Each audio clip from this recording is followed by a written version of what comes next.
Horror Kiwi contains spoilers and may include discussion or mention of potentially disturbing subjects. But don't let that deter you. Now, with that out of the way, let's get started, shall we? After you.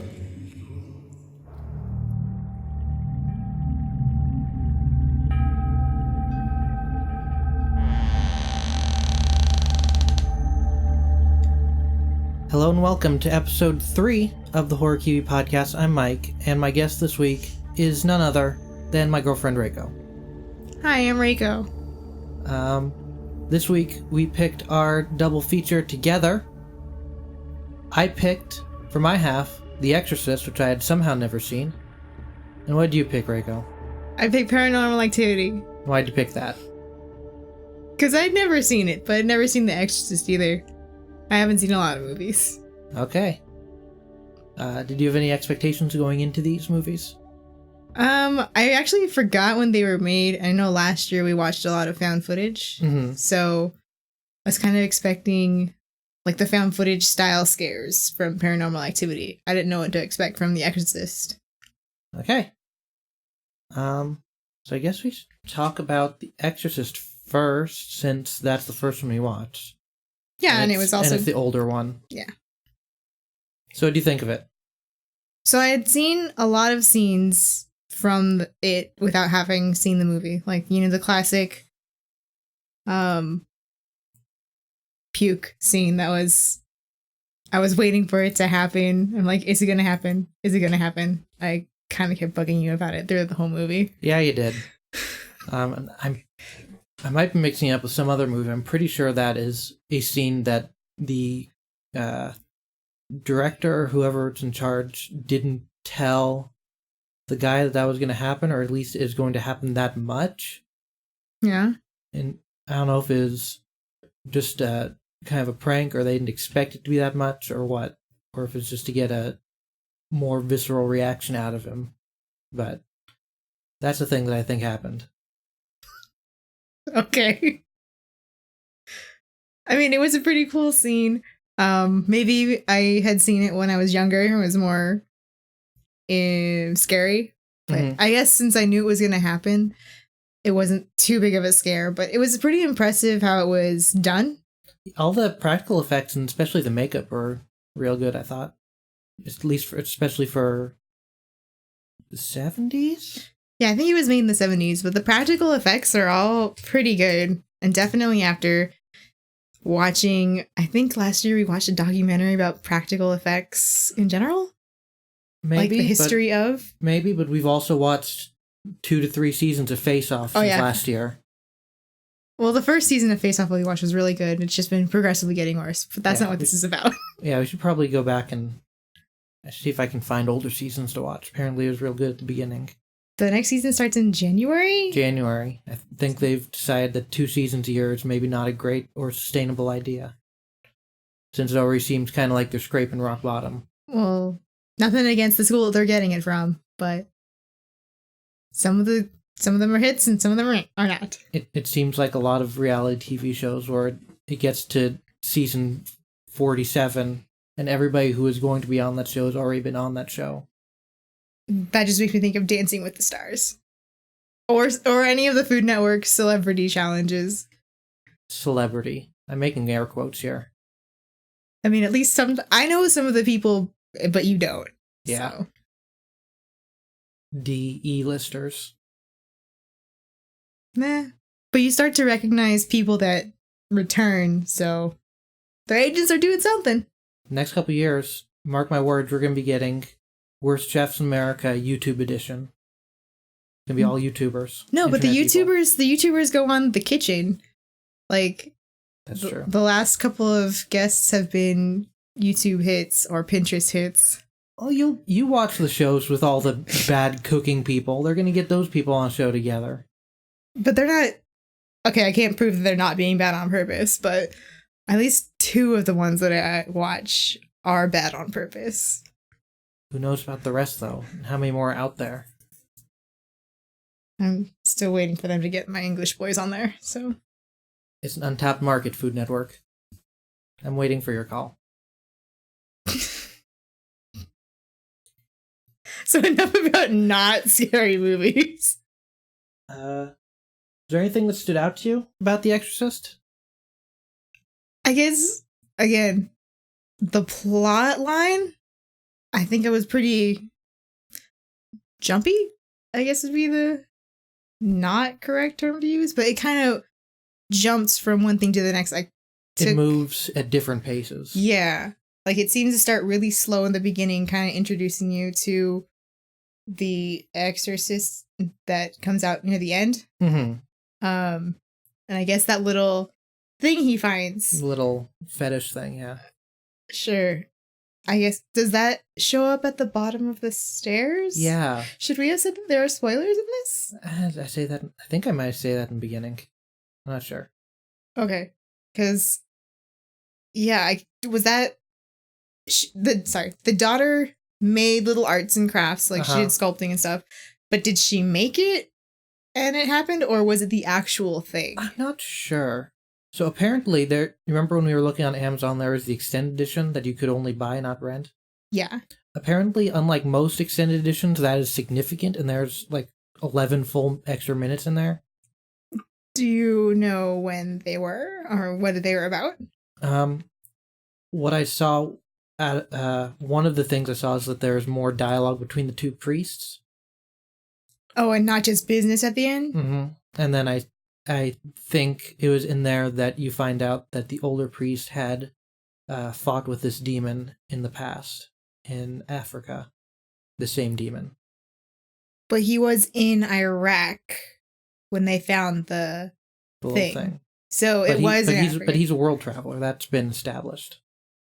Oh, yeah, because when the diocese was trying to determine who to send to do the exorcism, they're like, oh, send in Father Marin. He's been places. He knows things. Yeah. Now, mind you, I had no idea what a diocese was, and Mike had to explain this to me. Yeah, you're a Lutheran girl. Yeah, we don't have... What? I don't even know what the structure is. I really don't either. I mean, I have a pastor. That's pretty much it. And they report all the way up to the line of Martin Luther, right? To God. Yeah. Maybe. Yeah. I'm sorry. I don't know. Catholic Church is much more structured and bureaucratic. Yeah. Let's see. The whole interaction between all of the characters, I kind of had to piece together who they were. It wasn't expressly said, this is so-and-so. Yeah. It seems that's an effect of the pacing it took. Yeah. Which I kind of like it, because you know how the main priest was a boxer, or he boxed for fitness at least. And they kept talking about him being a boxer. Mm-hmm. I kind of likened the way the movie was paced to that, because it would go fast, fast, fast, and then take a longer thing. So it's like the movie's changing up the pace to keep you off guard, like a boxer would in a fight. I didn't even think about that. Okay, yeah. Speaking of the priest who was a boxer, when he was going to see his mother in the not-so-savory part of town, when he was in the subway, I believe, he was near a homeless man. Mm-hmm. Was that homeless man real? I'm not sure. I think that might have just been a thing to show that he was losing his faith. Okay. Because I'm pretty sure that the demon replicated what the homeless man said in the homeless man's voice to him during the exorcism. Oh. I don't think I remembered that. I'm sorry. Maybe. I mean, I remember the famous line that you hear all the time, which was like, your mom sucks cocks in hell or something. Yeah, something like that. But the main force of the movie was kind of him dealing with his lack of faith, or his falling away from the faith, and what that may have been caused by. So when he had this whole confession with his, I don't know what the level above him would be. His higher up priest, that he said, hey, I'm losing my faith. And from what I could tell about his background, he was a psychologist or a psychiatrist or something, and then he became a priest because he had gone to Johns Hopkins and not MIT, Harvard, Yale, to study that. Mm-hmm. And then he became a priest. How does one do that? I am not 100% sure. I don't know how that kind of... I didn't know that was a thing. They had psychological counseling, or at least professionally trained psychological counseling within the church. But I think it makes a lot of sense, It does, especially since we learned that's kind of how the advent of them stepping away from exorcisms happened. Yeah. Which I didn't realize that happened anywhere near as early as they said it did in the movie. 1800s? 1800s, yeah. Turn of the century, Yeah. I guess. So I think another major thing for me about The Exorcist was how they dealt with mental illness. Yeah. Like, we know mental illness isn't understood. It was in the 70s, right? Yeah. But at least they kind of knew that it's not demons. Yeah. So, but the way the mental institution that I guess his mother was sent. I assume it was a mental institution because the patients there looked like they seemed like not normal physical doctor patients. And from the old folks' homes that I've come to know, they're not necessarily set up like that. Yeah. But that's current times. Either way, just kind of all lock them in a room and don't let other people interact with them. And his mother, I forgot, did she fall and wasn't able to get up? I think that was it. Yeah. And but she was also kind of losing it. I mean, she was living by herself in what she deemed as her home from, very beginning. She said very emphatically, "This is my house. This is my house. I'm not gonna move. You can't make me move," which is something that my grandparents said, and we ended up, moving them. But we lived together. We didn't put them in a home or anything, but we were also able to afford it. Yeah. What's his name? Damien? Father Damien? Mm-hmm. Couldn't afford that. He was living at the school? College? It's either a school or could have been it was a dorm of some sort. So I don't know if it was at Georgetown or if it was... No, it was at... a priest dormitory, if it was at the YMCA or something. I think it was at Georgetown. Isn't that where... That's where it's taking place. Yeah. But isn't that the name of the college? That's the name of the college in DC, I think. I think I looked that up. Yeah. So, practical effects. They're good. Cold room.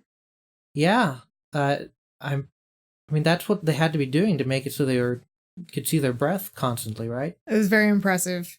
You could see the wear and tear on the actors, whether or not they were actually very cold, but they must have filmed it. Again, I don't know any of the history of this, but in a reefer trailer or a whole room, but it was very impressive. The first scene that had that in there, I think it was either the mom or the housemaid, the other lady, going in there, and you can see the breath, and you're like, oh, hell yeah. There's something going on. And she put on a coat, you're like, oh, what the heck? Yeah, and I just looked it up, so it looks like it needs to be around 45 degrees Fahrenheit for you to be able to see your breath. Consistently. So it's probably at least that's pretty cold. I mean, commercial, the cooler I have at work that we put ingredients into, it has to be between, I believe, 30 and 40 degrees. Now, I don't go in there and see my breath, but I'm also not staying in there for hours at a time. Yeah. Although they were seeing it as they peeked their heads through the door, so it might have been considerably colder than that even. Yeah. Or they are standing there training the camera, waiting for that to happen. Who knows? Can you how scary did you find it? Because this is hailed as one of the most, if not the scariest movie of all time.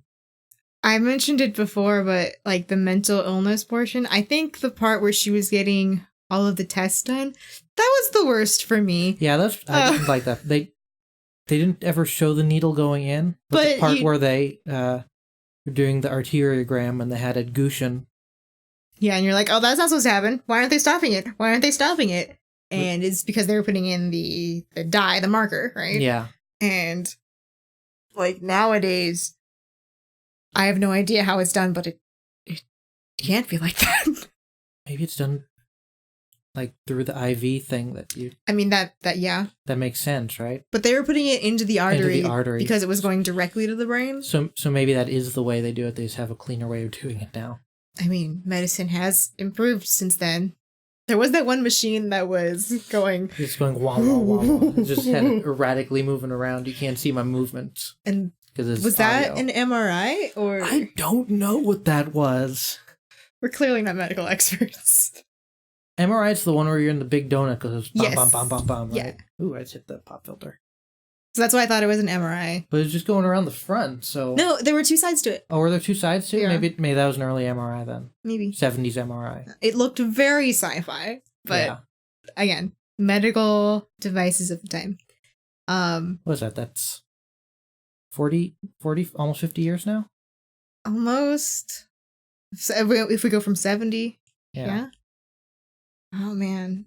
And I think the acting of, just going off of that one scene, the acting of the mother, I mean, of a child that doctors don't know what the problem is. They're saying that it's all psychological, and the parent going, no, it's not her. It can't be just that.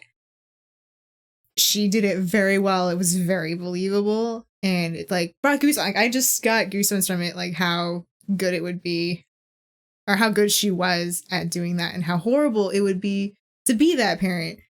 And I think that was expressed very well. Yeah, and it's really clear that she's not someone that going beyond the medical explanation would be her first or second resort. They've been through all the options, and none of those options are it. So, hey, maybe it is a demon, I guess. I don't necessarily believe in demons, but maybe that's it. Yeah, and she was a movie star. She had the luxury of being able to get the best doctors in the area. Yeah, have a house-like panel of doctors. Yeah, and it was a house-like panel. Yeah, that's right. But you could see that really big contrast between her and the mother. Between the the priest mother. Yes, and Father Damien, because he was like, if he had been able to get that, they probably would have realized maybe she had like dementia, but not something that would put her in a mental hospital or like a psych ward, but something that with people who would just give her care, like what you would consider a normal old folks home or geriatric facility nowadays. Yeah. Yeah, it's a good contrast. I liked it. It was impressive, the amount of help that she got. Yeah. I think that's about as much as I got here. It's not really ever clear. Oh, yeah. What caused her to be possessed? It just seems like it just kind of happened. Like it's bad things happen to good people. Yeah, I feel like normal, I guess not normal, but the general story of a horror movie nowadays, or in general, has been like bad things happen to punish people. But I don't know if the mom, or especially the girl, had actually done anything to warrant this. I mean, you see in movies like, I don't know, most of the movies where there's like teens, and, you know, they get killed, and it's usually because they have like promiscuous sex or they're doing things they're not supposed to. This one, it just happened. Like, yeah. The one question I had was, why was the British guy who got killed that the mother liked up in the daughter's bedroom and got pushed out the window in the first place? So it took me a while to realize that was the one that the little girl asked if her mom was going to marry. Yeah. Because I swore it was the other priest. Yeah. Because he was more attractive. But the director, I guess, again, they never really delve into that relationship ever. But why was he in her room? Yeah, I don't see the issue is that he left. He was. Yeah, he did. They carried him to the door, and he was very drunk. But how did he get back inside, or if he was in that room? I don't know. So yeah, I don't know why that was going on, but I realized after the fact that he's the one that she went downstairs and said, "You're gonna die up there," before she peed on the carpet. I thought he had left already at that point. Because I thought that was the end of the party, everyone's singing crazily at the piano. Was he still there? I could have sworn that was it, but I don't know. Maybe that's in that footage that wasn't there, or. I mean, maybe I'm misremembering, but I swore that scene where they put him outside, or he was before the piano scene. That was after he started harassing the German butler. Yeah, I think he was German. Yeah, well, he wouldn't have called him a Nazi otherwise, probably. Yeah, good point. So I don't know. Who knows? Maybe he got demon telekinesis up to the window from the outside and dropped. I don't know. But that was... How did the mom know, I guess, after the detective came up and asked her questions about the incident that happened at the stairs that were very poorly placed? Yeah. How did the mom know? Like, she had just come back from the second trip to the hospital, I think. Mm-hmm. And at that point, she said, that was after the doctors had said, maybe you should try an exorcist. Mm-hmm. I don't know, because it seemed, like you said, like he was gone after they dragged him out of the house. Anyway, that could lead down a whole new road of how she became possessed. No, because I mean, she was already possessed before then. Yeah, the only thing I can think of was that the demon was kind of around, and her using the Ouija board let him in. She was using it to talk to Captain Howdy or whatever. So yeah, the demon was Captain Howdy. Presumably. I mean, that's what you can guess. That's what they lead you to assume, I guess, right? Yeah. They don't ever make it clear. And the Ouija board was in the house already. Yeah. And you know what Ouija boards do? They just invite everything. Yeah, as we learn in the next movie. Ouija boards are a bad idea. The movie Ouija was also a bad idea. Milton Bradley shouldn't sell those things. No. It's up to them. I also watched the Exorcist TV show that Fox started doing a few weeks ago. How was it? Good. I think it's really good, but so like the movie, it is about two priests of very different backgrounds treating a girl who they think is possessed, and the similarities stop there. So it's not really like the movie, and I presume not like the book at all, but I think it's really well done. The effects are pretty good. Yeah. I mean, they have to change it somewhat to make it a serialized drama, because otherwise it'd be 5 to 6 episodes of not a lot happening. It would be 5 to 6 hours of not a lot happening. There you go. Well, speaking of the effects of the movie, how did they do the levitation scene? I assume there was like something in the wall and like a plate under the bed that lifted it up, and it was angled such that you couldn't see it. No, the her levitating. Oh, I have no idea. How do magicians do it? I don't know. Magic. Duh. Yeah, it's probably that. They got a stage magician outside the refrigerated trailer. But all the other effects, like with the bed, yeah, those are pretty easy to figure out. But watching it, I didn't spend time thinking about it. Yeah, I imagine there might be featurettes about it on the disc or something. In the extended version? No, like on the making of stuff, like bonus features. Anyway, do you have anything else to say about this movie? No. I think we're good. Yeah. Let's go into... Let's take a quick break, and we'll go on Paranormal Activity. Hey, this is Mike, and I'm here for all the break commercial stuff that I do. First thing is, unfortunately, I have to announce that this will be the last Horror Kiwi episode for 2016 for a number of reasons. We planned to have one more originally, but that isn't going to happen. It's my bad. Next year I will do my best to do better. But that aside, don't let that deter you from contacting us or just following us on one of our many social network things. As always, you can reach us for Horror Kiwi or movie stuff at movies@gamekiwi.net, or for the anime stuff, anime@gamekiwi.net. I'm not sure I have one set up for games or not, so don't try that. But we're also on Facebook at facebook.com/thegamekiwi. I don't update that much, but if people start checking it out, I'll start putting in effort there. But what I do use quite a bit is our Twitter, which is @thegamekiwi. That'll always be sure to tell you when new videos, new podcasts, or anything goes up. And I'll tweet up status updates and stuff too. We, as always, have our YouTube, which is youtube.com/gamekiwi, as well as our podcast hosting website, which is podcasts.gamekiwi.net.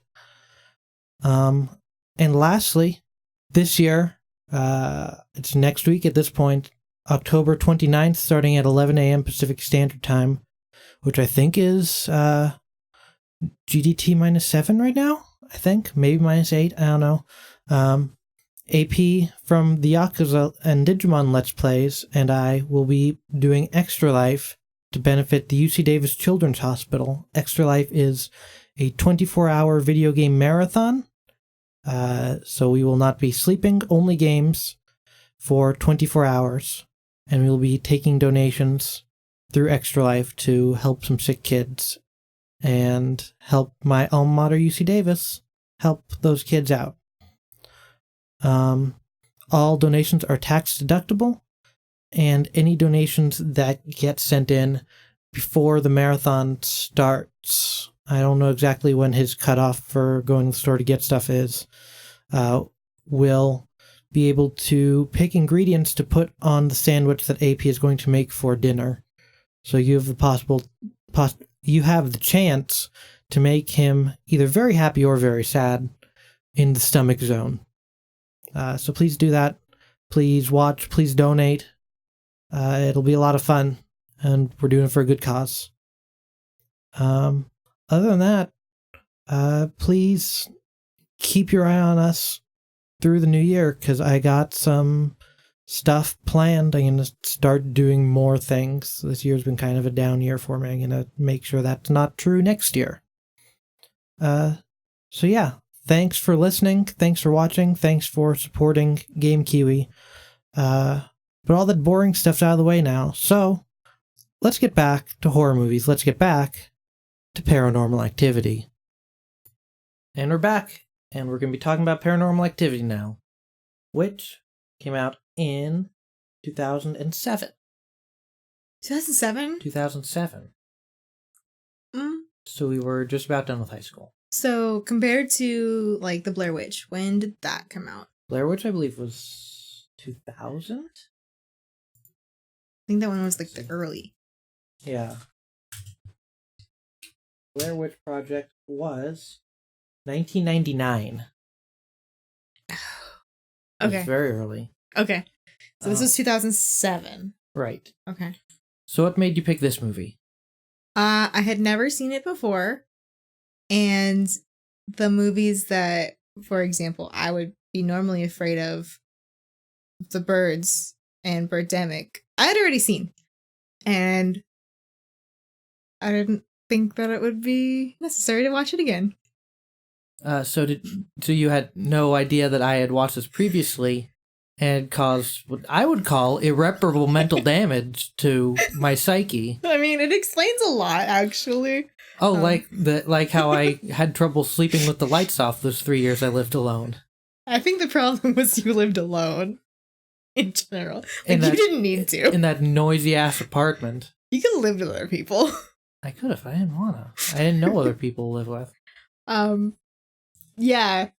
I didn't think you had watched it because it was about demons. Oh no, that's when I realized I don't like demon movies. So I had gotten it in reverse then. So And we learned when we watched this today that this is also why I don't like leaving the shower curtains closed when the shower is just sitting there.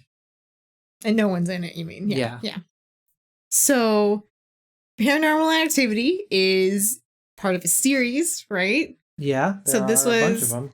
this was the first one, and I think chronologically it's number 3 in the series. Maybe. I So couldn't tell you. It. I actually did a little bit of research after we Ooh. watched the movie. Ooh. It takes place in San Diego, which is pretty close to where we That's live very now. close to us. That's more So- frightening than we were in Davis. So that kind of upped the creep factor a little bit for me. But then you get into the movie and realize it's following the individual. Like you find that out real early. Yeah. Then I got a little less creeped out until the end of the movie. But the whole deal with it is she's been having these things happen to her. The main character, whose name is Katie. Katie, and the boyfriend, Mika. Right? They're living together in this house. This house that has way more bedrooms than they need. That's way too big a house for 2 people. It's 2 stories. It's got, like, I swear, 5 bedrooms, a nice kitchen. Not that I'm jealous or anything, but The attic sucks. I don't think you're really supposed to go in there. No. Because there's no little move hole in the thing that was moved. Yeah. The whole problem really is the stairs. Or that could be a good thing. Anyway, they have a house. It's a relatively new build, I think. Yeah, it looks like a Not suburban yeah. cutter house. Yeah. So Katie's going to school. Mika is like A day trader. yeah, he had like stock programs up on his computer. So he's home, and most of the movie takes place in the evening, the afternoon, late afternoon, evening, nighttime. Presumably because Katie goes to school during the day Mm-hmm. and she's studying to be a teacher. So the first thing that happens is Mika decides he's going to record the weird things that are happening, and he really wants to catch it on video. So they set it up, and I think on the first night they see the door move. I don't know that anything happened the first night, did it? Oh, maybe the door moving was the first night. And then there were a couple nights where nothing happened. There was nights where she was just being creeps. Yeah. So there was door movement, her standing there just staring, and then For hours. yeah. Luckily, the recording is sped up, and you can Yeah. kind of see that in the timestamp in the bottom corner Mm-hmm. of the replay or the playback that we're watching, quote unquote, live, instead of as a review that Mika does the next day. Mm-hmm. Yeah. So she doesn't remember any of the things that are creepy for her. Any of the things where she's being creepy. She spends a lot of time being freaked out by it after a while, which, she said that some things have happened, but it's been pretty calm since the last thing. Since their house burned down. Since their house burned down, when she was 13, I think. And they had lost everything to that fire, everything that they owned. When she gets not an exorcist, the guy comes and He's a psychic. he's a psychic. He comes and he asks her questions, gets to know her and Mika, and he says, "This ain't a ghost. This ain't a demon. This is a demon. I'm out of here. That ain't my shit." Yeah, he explains that his specialty is ghosts, and he explains that ghosts are from humans. And he's like, so I feel super uncomfortable with this. Here's my colleague. Give him a call. And she's like, okay, yeah, I'll give him a call tomorrow. Mika's super skeptical and decides to do his own research. So he has a book. Looks like a coloring book. It's a book of symbols, and this is what demonism is. And Yeah, but the outside of the book looked like one of those bargain coloring books you get from Michael's. okay, maybe. And he straight up says, yeah, demons suck. I think that was a pretty good line. Yeah, Yeah, he explained, demons are literally just there to mess with you and to make you horrible, terrified. That's their job, and they're really good at it. So he goes through a series of tests on proving that it does or does not exist. And she gets progressively more and more agitated with each additional step he takes. And at this point, I think, Mike, you said, yeah, she needs to leave him. Yeah, she did. I mean... And he was already being kind of a piece of shit. I guess taking it from her point of view, yeah, he was. He was taking it too far. She was super uncomfortable with it. I mean, taken from the viewer point of view, too. He was just exacerbating the situation. So, because the psychic said that they feed off negative energy, and he was just being a big old negative Nancy. Yeah, because he wasn't believing in anything. And he was mocking it. Yeah, he did that a lot. He constantly said, "You ain't got nothing on me." But he did go through this whole spiel of him being the man of the house. Like, he genuinely, I think, wanted to protect her, and he was doing it in a bad way. Yeah, I mean, he wasn't doing it in the best way for this situation. In a normal situation, like if people were, if it was a person doing it, yeah, I think would have been the right thing to do. But heck, it's a demon. You're aggravating it. Negative energy, like you said. Yeah, I still think it might have been a bit too aggro for even a person, but for a demon, it's especially not good. But yeah, I think it finally settled in with him that it was a demon. But then he made it worse after he's learned that it was a demon, because he pulled that Ouija board out and wouldn't get rid of that fucking Ouija board. Oh my gosh, that was the biggest, most horrible move. Yeah, I said I wasn't gonna go buy one. And you knew, so like, I knew that was gonna happen. It was gonna be horrible. She should have walked out of the house as soon as she saw it. As soon as he said that. Yeah. And I mean, as soon as he said that, where he was in. Yeah. She just said, nope, we're done. Then gone to her parents or whatever. Yeah. Her friends. Her parents are still alive. I don't know. But her friend said that she could stay with her, so it should have taken her up on that offer. But at the same time, I think she knew that it was following her. It wasn't had to do with the house. I think she also kind of knew that it wasn't safe for the friends. But the friends if they stop aggravating it, presumably it would calm down. Yeah, I guess. I don't know. But, well, no, the friend was concerned throughout the whole movie. Yeah. Yeah. And it was the friend, it wasn't a sister, because she did have a sister. Unsure. Okay. I don't think they really make that clear. All right. Sisters can be friends. Well, yeah, but I mean, the sister knows what was happening. I mean, the friend seemed understanding, so. Yeah. The friend didn't think she was crazy. Yeah. Yeah. Or at least didn't vocalize it, since that's not nothing you do when somebody's in crisis like that.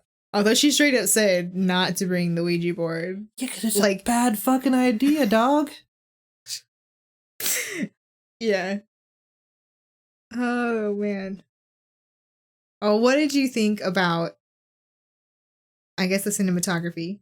Because they were using the edit job on this was something, because it seemed pretty clear that they were using multiple takes and just kind of putting them next to each other, so they tried to fade them into each other and make it look seamless, but it was not seamless.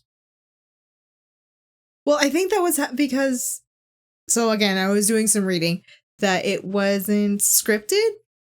They were the actors were given general themes, or this is what's supposed to come out of this situation, or this is what the situation is about. Mm-hmm.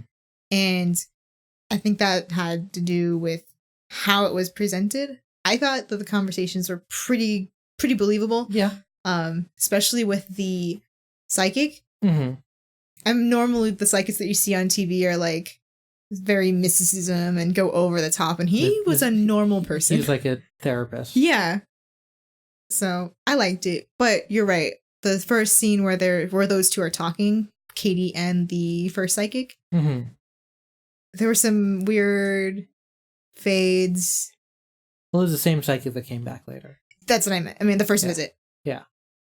Yeah, there was fades in between the two, and if you want to chop that up to taking multiple takes. What's the budget on this thing? I think it was pretty low. Ooh, yeah, pretty low something, yeah. 15? $15K. Yeah. And it boxed $193.5 million. But was it 15,000 for the original or for the Paramount remake? Oh, wait, there's a remake? I think that originally developed as an independent feature and given film festival screenings in 2000. Yeah. The film was acquired by Paramount and modified, particularly with a new ending. Okay, so they didn't do too much to the middle then. Right, they mainly cut that longer ending. Oh yeah, we watched all the endings. And the video we watched on YouTube was all three of the endings concurrently, so that was an interesting way to see that. It was interesting, yeah, that's the word.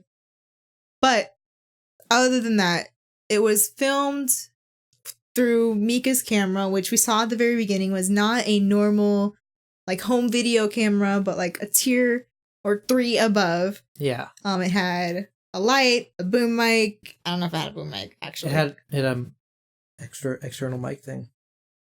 Yeah, so it was pretty high tech from like compared to Blair Witch, which is why I asked at the beginning, because the Blair Witch was shot with, or was supposedly shot with, I think, like a little Steadicam. I mean, not Steadicam, with the... No, it had bigger ones. They didn't have those little Steadicams in 1999. But I bet it was bigger, but not because it was better. It had because it had tape in it. Yeah. This it wasn't state-of-the-art Firewire. Oh, Firewire. He hooked it up with Firewire. It was very impressive. He said it multiple times. He was very proud of his Firewire hookup. Yes. Him with his triple monitors and that kind You're just talking about me and my 3 monitors now. and his mic set up. And yeah, it was... I don't even know what Firewire is. Sorry. It was used for fast video transfer stuff. Yeah, because he had it connected to his laptop, so it would not run out of memory on the computer, I'm guessing. I mean, on the video camera? Yeah. When it was out, it was kind of being called like, oh, this is the big thing. People are going to be using this forever because it's super fast. Oh. But then USB got really good. Oh. That's my history lesson for today. My dad had a bunch of Firewire shit. Yeah? Yeah. All right. So, what did you think about never actually seeing the monster? You saw the shadow. But you didn't see the physical monster. That's fine. Okay. Now... I mean, we only kind of saw the monster in The Exorcist, too, so... Well, yeah, yeah. We saw it, like, in those little flashes between scenes. We saw it in the flashes between... when it jumped between people. Didn't we? I don't know if we saw it then, or we just saw his face changing. Mm. But we saw it overlaid on Reagan's face a little bit sometimes, too. Do you not see that? No. I thought that was just the makeup. No, they had the makeup, but she was talking to Father Karras, and at one point, the demon face that we saw was overlaid on her face and was talking along with her. Oh. I didn't see that. Sorry. Yeah, that's fine. Okay. You don't always need to see it. Oh, no, it makes me think about Insidious, where to me it was more scary before I saw that the Swedish black metal guy. Yeah, but and like in Blair Witch, you never see until the new one, the one remake with the new technology. Yeah, the one where she was just kind of like, "Fuck technology, it doesn't make a difference." Although they didn't actually show her really enough for it to ruin it either. They showed just enough of her. Sure, they did. I definitely watched that. Oh, were you covering your eyes at that point? Did I know you were squeezing the bones in my hand in dust? Yeah, maybe. So normally when I watch horror movies and Mike's nearby, I get a good exercise on my hand. Cause I need to get you one of those grip trainer things just for watching horror movies. wait, no, getting one of the grip trainer things would be bad because it would just make my grip stronger. No, I mean, you'll never get to, like, grip me again. You only get that. I didn't do that when we were watching these movies. That's because I sat away from you. Oh, I see. Because you hate me, clearly. No, that's because I like my bones intact. At least I'm not like my mother, where she punches my father. Not yet. You won't let me grab you, I'm gonna punch you. Oh, man. So that's what, yeah. I don't know if that's where I got it from, but normally I'll just, like, squeeze something. Yeah. It just happens to be Mike most of the time. I didn't squeeze the dog. Oh, I would never do that. He won't fit in my hand. He's too big. Anyways. Any interesting more of this series? I don't know. There's one called The Ghost Dimension, which I'm pretty sure is a Danny Phantom crossover. I'm not sure it's a Danny Phantom crossover. It has to be. But what about Paranormal Activity 2, Tokyo Night? Oh, is that like Tokyo Drift? I think it might be, but it's the Japanese Paranormal Activity sequel released in 2010 in Japan. I'm seeing car accidents, so it might be Tokyo Drift. So it clearly takes place at the end of Tokyo Drift where Han dies. Right, and I'm seeing here that Lil Bow Wow's also in it. Credits to Lil Bow Wow. Yeah. Wait, when was that filmed? Tokyo Drift? Mid-2000s? 2006. Okay, and when was Paranormal Activity Activity 2 Tokyo Tokyo. Night? Yeah. 2010. But when was it set? Presumably 2010. Tokyo Drift is set in 2014. Oh, where they're driving the sweet new... Because if you remember, Tokyo Drift comes directly before Fast 6. Yes. It goes 1, 2, 4, 5, 3, 6. 7. 7. 8. Okay. I think it might be a little far-fetched for them to take their... Then they can't take place at the same time. Because Paranormal Activity 2 Tokyo Night takes place before. Right. Sad times. But if we set stuff up in that universe to be mystical stuff going on, that means we can go sci-fi too, which means that I can pitch my Fast and the Furious sequel, The Past and the Furious, where they go back in time to save Han. But they go back too far to the Old West, and they have to put Nos in that steam train. I thought you were going to And go do a with steam horses, train and I was race. really worried. Okay. And they get some multi-track drifting with that steam train. Don't think that's how that... Sure. Yeah. So what would you see on those zoom shots into the engine? Coal burning, and then I don't know how a steam engine works. I assume it's a lot like an internal combustion engine, but with steam. And where would the NOS go? NOS-infused coal? Yeah, just gonna spray some NOS on the coal? I mean, yeah, it just makes it burn better, so yeah. That's what NOS does. I'm giving him a look. Yeah, just put in there with the coal. Put a big lever that says nitrous oxide, and Keep going. This train's drifting way too hard, way too fast. Need to go faster. Need to punch through the time barrier to save Han. Something something family.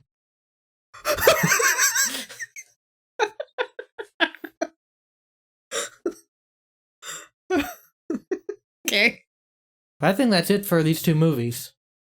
Paranormal Activity. And The Exorcist. There you go. Fast and the Furious will never be done. Or will it? No, it's going to keep living on forever. I hope that picked up. What was that? Something outside. Okay. So, will you continue to sleep with the lights on? Maybe. Only time will tell. Are you so loud? Okay, let's get out of here. This has been episode 3 of the Horror Kiwi podcast for 2016. I'm Mike. And I'm Reiko. Thanks for listening, and as always, keep it spooky.